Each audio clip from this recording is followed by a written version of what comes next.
Salutations everybody, it is Matty here today, and happy weekend! We have actually made it to the next gen gaming weekend, and we have a lot of titles to pick from, so I just hope you're taking some time to relax, kick back, put your feet up, you've been working hard, and just play some games. Now, ladies and gentlemen, we took a break from the good vibes last video to talk about Godfall, but this video, the good vibes are back because we're talking about the myth, the legend, Demon's Souls Remake. It is here, it is beautiful, just look at it. This is my redemption arc. This is when I beat this game, finally. After all of these years, I've been putting it off. It's my ultimate procrastination. I'm gonna put it behind me. I'm gonna be a better person for it. Now, ladies and gentlemen, unless I disclose otherwise in my reviews, I beat every single game that I put here on the channel because I feel like if I'm gonna offer you my opinion, I should be knowledgeable in the game that I'm talking about. Now, in the case of Demon's Souls Remake, it's not a remake like, say, Final Fantasy VII Remake, where that is a, from the top to the bottom, complete overhaul and remake of the original experience. It is very different,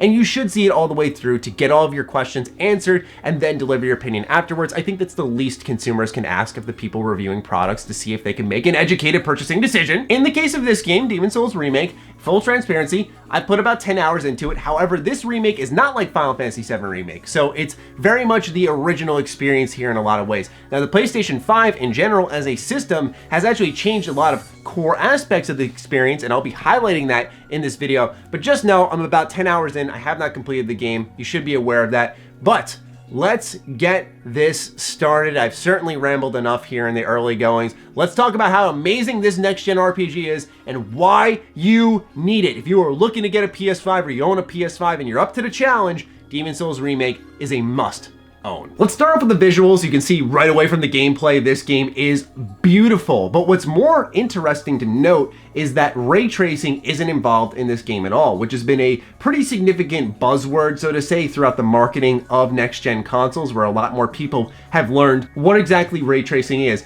And while it's very important and it does add a level of visual fidelity to any game it is a part of, this game does not include it and arguably looks more next-gen than any other game out there. It is incredibly beautiful, and do keep in mind all of this gameplay is captured in its performance mode, not its visual fidelity mode, but a performance mode where it was running entirely in 60 FPS. Now, I don't want people to think I'm undermining ray tracing. Seeing ray tracing running on, say, the Xbox Series S with Watch Dogs Legion, that is awesome, right? And it does add something there, but it's amazing to see how good this game looks without the needed ray tracing that a lot of people have been talking about. From the textures, to the character models, to the weapons, to the world, it is incredible to look at and left me awe-inspired constantly. And the fact that they added a photo mode, a lot of you are gonna be going crazy just sharing your experience all over social media. For me, I shared my anxiety online. That's what I did. So yeah, you can follow me there if you want that. Now, 3D audio is another thing that PlayStation really tried to push forward when they had initially announced the PlayStation 5. And so how does 3D audio impact Demon's Souls Remake?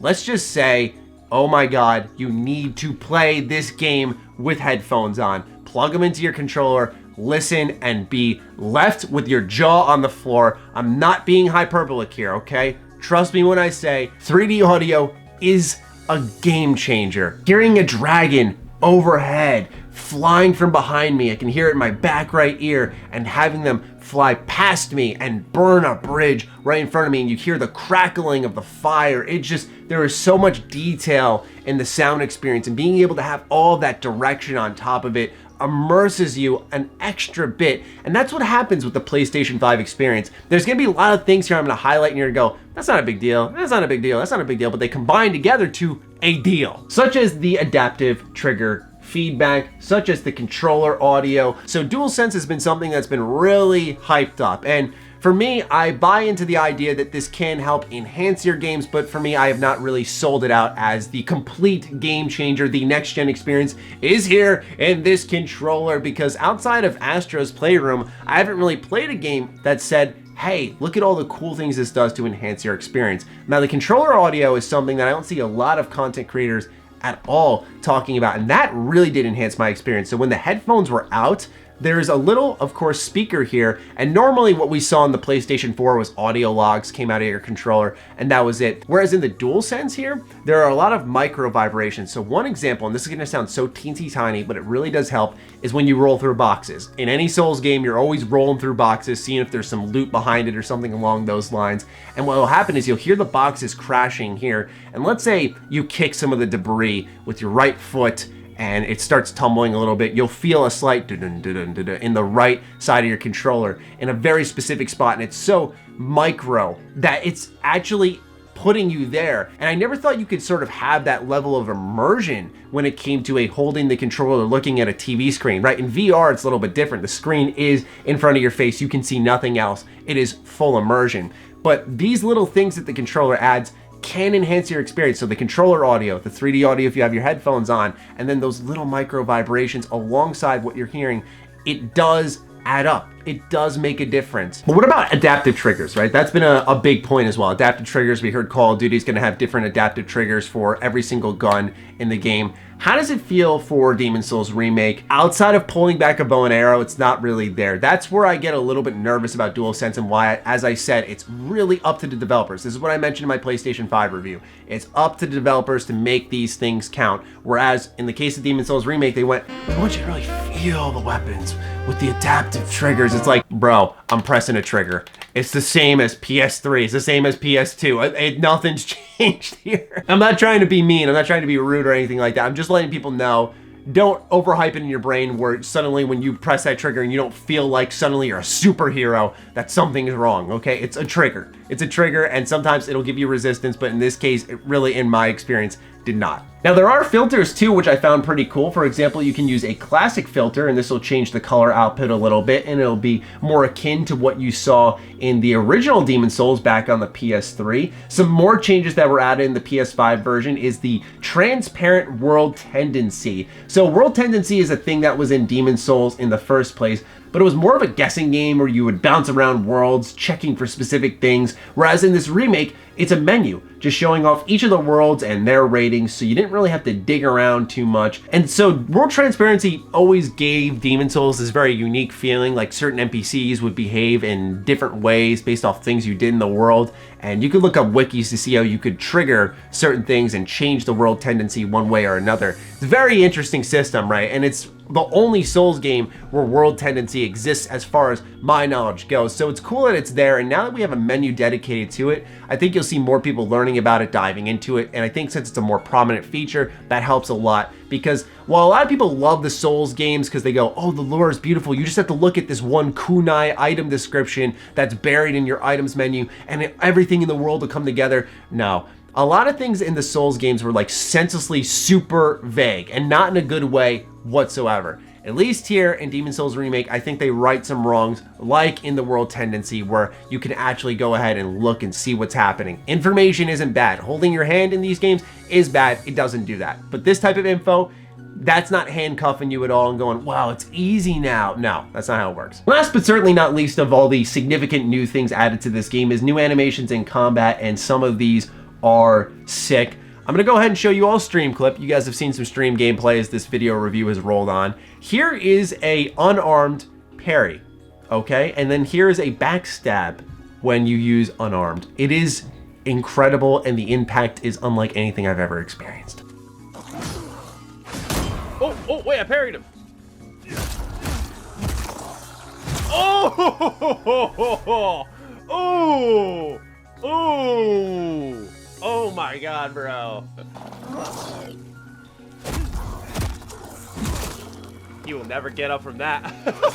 Do I need to say more? I think this speaks for itself. So all these weapons, all these backstabs, they all have new animations. The frame data is the same. The code from the enemies is the same. So everyone's pace is the exact same from the original. So you don't really have to worry about that at all changing throughout your experience. It just looks fresher. And so your brain can kind of trick itself into tolerating maybe a same experience over again because it's got some new bells and whistles there. But overall, when it comes to the PS5's offering, those are the major new things that have been attached to this game. As you can tell, none of it really alters dramatically. Like the beginning area has been shifted in this way or that way, or the loot's changed in this way or that way.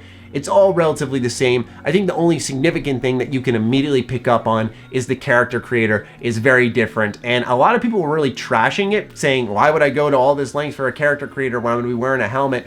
Look, all I'm gonna say is I was taking my helmet off. Do you want to be fat rolling constantly? No, you don't. So don't tell me that creating an awesome looking character is a waste of time, because you're wrong. You're wrong. Now, as for the RPG itself, there are tons of builds that you can do. For those who are unfamiliar with how a Souls game works, pretty much is as you go around and kill enemies, they're gonna drop souls. If you die, that's it, you've lost your souls, unless you go back and reclaim them. If you die again, however, while your souls are down, they are gone for good. So it adds a lot of tensity to the gameplay, and that's combined with this game not having bonfires, a staple in the Dark Souls series, whereas Demon Souls, its areas are much longer but still interconnected, where you're always going in that loop, finding maybe an elevator or a shortcut for your way back to that spawn point. So it does reward you in one way, but even then, there are sometimes you'll die, and that trek to that boss is a long way. So it's pretty challenging. So there is some intensity built into the gameplay experience there, and those souls and building your character are ultimately more rewarding because you truly earn them when you go to level up. And you can do magic builds, you can do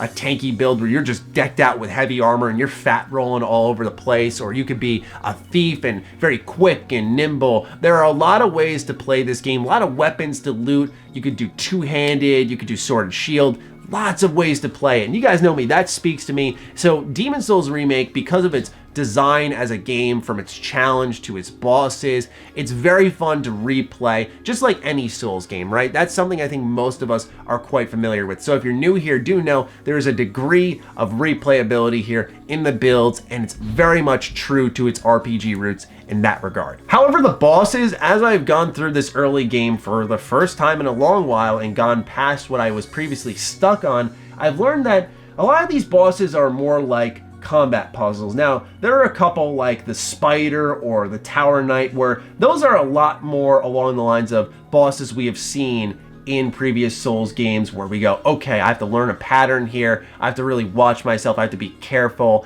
Those are the best types of bosses because they're the butt clenchers, right? They're the ones you're sitting in your chair, a little bit of sweat, and you're like, if I die here, I got a trek and a half to go through, and I really got to work for it, and oh no, I'm low on healing supplies, I need to make this run count. So there is always those moments there. But then there are some like the Adjunctator or whatever the name of that boss is that I did on my stream, where it is really easy to kill. You just got to find out how to topple it over, and I found out I needed a blunt weapon to hit a stab wound it had, and then it would topple over, and I just hit its head a bunch of times. Once I figured it out, really simple. But a lot of times you will have those, like I said, combat puzzles. I think they're rewarding, but of course I mentioned replayability before this. There are times you're going to go back and replay the game, and that boss will be a lot less interesting because you already know the trick there. So doing that, it's easy. You could even say the same for the Tower Knight. The Tower Knight, I did more of a melee approach, trying to hit its legs and topple it over, where if you have magic, you can cheese this thing from a mile away from what I've read online. So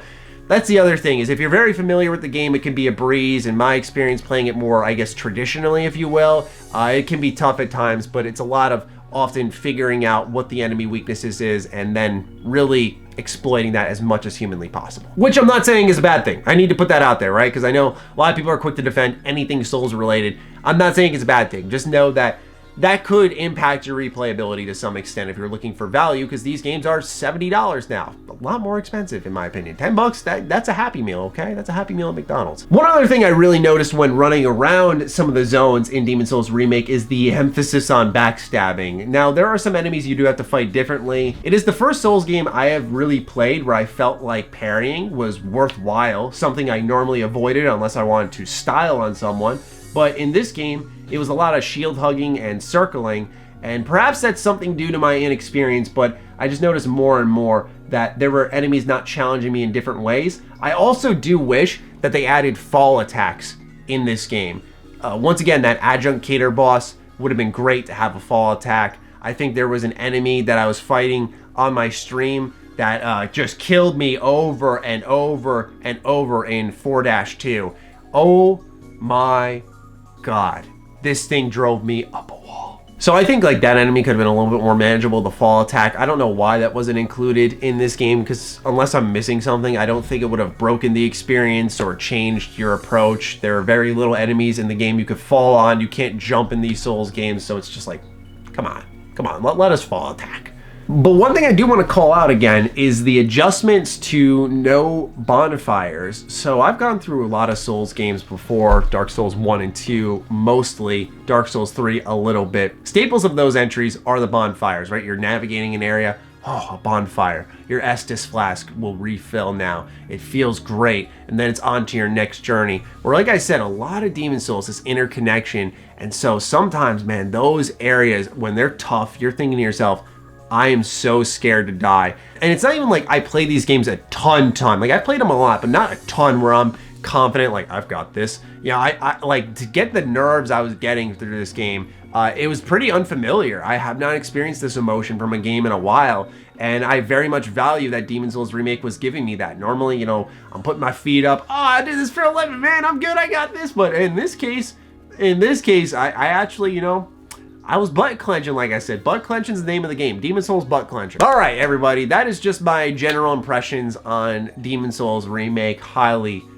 recommend this game. It is fantastic. I've been enjoying my time with it. It was, as I promised, the first next-gen game to get slid right into my PS5, and I am loving it. Highly recommend it. So go ahead, give it a look. Let me know what you're thinking if you're playing it in the comments down below. If you have any questions that maybe I didn't answer, go ahead and fire down below as well, and I'll try to get back to you. But with that, I leave it in your very capable hands. Fire away. Other than that, follow me on Twitter, follow me on Instagram. Those links are in the description down below. And big thank you to all the patrons and all the members who continue to support the heck out of the content here. We're pushing 270 patrons, so thank you all so much. And with that, I will talk to you soon. Stay sexy, stay active. I love you all. Peace.